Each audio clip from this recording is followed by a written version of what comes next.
அருட்பெருஞ்சோதி, அருட்பெருஞ்சோதி, தனிப்பெரும் கருணை, அருட்பெருஞ்சோதி.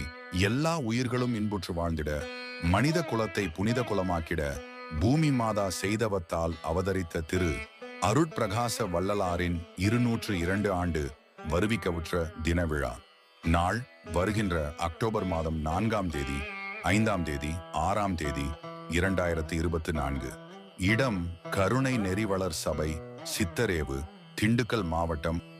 தொடர் அகவல் பாராயணம், சன்மார்க்க ஊர்வலம், திருவருட்பா இன்னிசை கச்சேரி, குழந்தைகளின் கலை நிகழ்ச்சிகள், சிறப்பு பட்டிமன்றம், சிறப்பு கருத்தரங்கம், சிறப்பு சன்மார்க்க சொற்பொழிவுகள், சன்மார்க்க அருளுரை என 3 நாட்களும் வள்ளல் பெருமானாரின் உன்னத சன்மார்க்க கருத்துக்களை கூறும் நிகழ்ச்சிகள் இருக்கின்றன. தாங்களும் தங்கள் அன்பு குடும்பமும் வந்து கலந்து கொண்டு குருவருளையும் திருவருளையும் பெற தயவன்போடு அழைத்து மகிழ்கிறோம். வருவார் அழைத்துவார்